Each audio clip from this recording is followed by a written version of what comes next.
this is Tara Reed with PivotToHappy.com, back for another episode of practical pointers for people with a loved one with dementia or Alzheimer's. So today's topic is going to be driving, and more specifically, what do you do when you feel like your loved one shouldn't be driving anymore, and how do you make that decision? Well, the first thing to remember is every situation is going to be different, and every family's feelings about it are going to be different as well. Some people have a lower tolerance for how long they think someone should drive than others do. One of the big problems that I see with this issue universally, regardless of how long you think someone should or shouldn't drive, is telling the person, is not wanting them to be mad at you, at wanting to avoid the conflict, at wanting to avoid your parent or your spouse being really angry. This is one of those tricky things in life. And it's one of those things that sometimes the family is left completely alone to do. So many times you'll read, online on blog posts that, talk to the family doctor, they'll help you, they'll support you in this decision. And I just want to tell you, if that is not your experience, you are not alone. We got no support or help from the medical community when it was time for my father to stop driving, or when it was time for my mother-in-law to stop driving. And I believe a lot of that had to do with the doctor's fear of being sued and ageism issues. Just like you can't tell, younger people like, oh, you can't have that job because you're too young. There are a lot of rights that we have to be very careful about with aging, and being worried about someone suing us for firing them because they're too old, or telling them they have to quit a job, or telling them they can't drive. While there's different safeguards in place, like there's vision tests when you have to renew your license in most states, and sometimes they will have a requirement that at a certain age everybody has to do a driving test again. What do you do if your loved one has recently gotten their license and it's not going to expire for another 6 to 8 years? We even had a neurologist who diagnosed my father with Alzheimer's, who knew he had recently moved to this area, say, "No, I'm sorry, I can't help you. I won't write a letter that says he shouldn't drive. I'm not willing to do that." And it was so incredibly frustrating for us. So it's often left on the family, unfortunately. It's one more battle, one more thing we have to get really creative about, thinking about, so that we can keep everyone safe. Here are my suggestions. Number one, you could look into ways to report an unsafe driver to your state. Most states, if you go online and look up whoever handles their driver's license process, there's usually a way that you can report someone and say, I don't think this person is safe, and say why. It may or may not be confidential. If the person asks, they may have a legal right to find out who it is, but they would also have to know to ask. So that's one thing that you could do.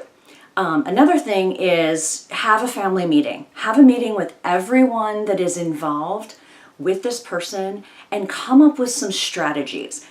Come up with some strategies to keep your loved one independent. That is often the reason the person will resist not driving in the beginning. Number one, they don't want to be told they're getting too old to do something. I mean, who wants to do that, right? My dad had been driving since he was 16. He didn't want to be told he couldn't drive any longer. And most people are that way. So figure out how they can stay independent and have those solutions ready before you have a conversation with them. You look into ideas like Uber. If your loved one can still use a phone and has a smartphone, they could use the Uber app. My mother-in-law does that all the time, so she can keep control of her schedule and she doesn't feel like she's constantly asking all of us for help. So it helps her stay independent. Taxi cabs, giving them the number of a taxi cab. Maybe look into the services with public transportation in your area. What kind of services do they offer for the elderly or people with a disability like dementia? You can sign them up, and often they get less expensive resources to public transportation, even shuttles that may come to their door and take them right to their appointment, not necessarily like a bus system.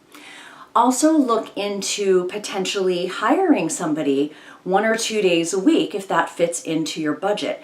Or if you don't want to hire somebody or it doesn't fit into your budget, coordinate amongst yourselves with people who live nearby to have a set schedule. Like, okay, I'll block out 4 hours every Friday to take mom or dad wherever they want to go.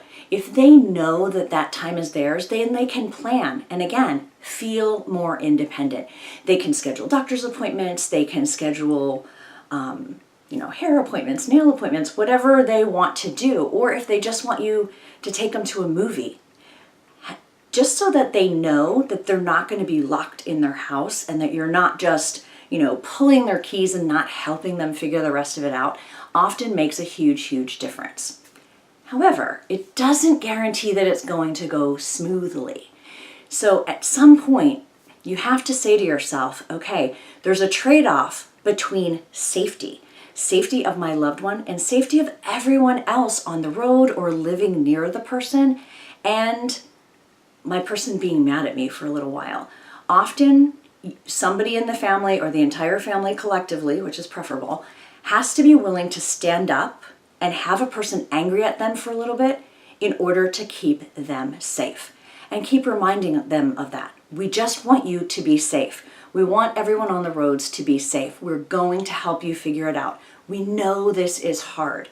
The more you can acknowledge the struggles that they are going to have and the reasoning that they are not going to want to lose their driving privileges, the more likely you are going to have success with the process and have the length of time they're mad at you, if they become mad at you, to be less.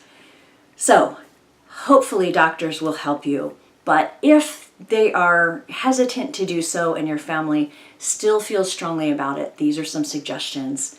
And you may end up using the doctor and also some of these other suggestions. So wishing you great success and as little conflict as possible if you are at the stage of trying to figure out the how do we tell mom or dad or my husband or wife that they really shouldn't be behind the wheel any longer.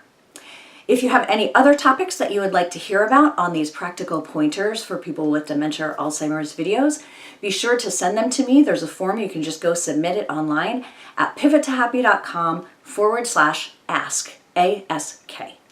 And then make sure you subscribe to my e-newsletter or to the YouTube channel so you never miss a tip. While no one can change the outcome of dementia or Alzheimer's, with the right support, you can change the journey. And I hope this has helped you change your journey a little bit for the better.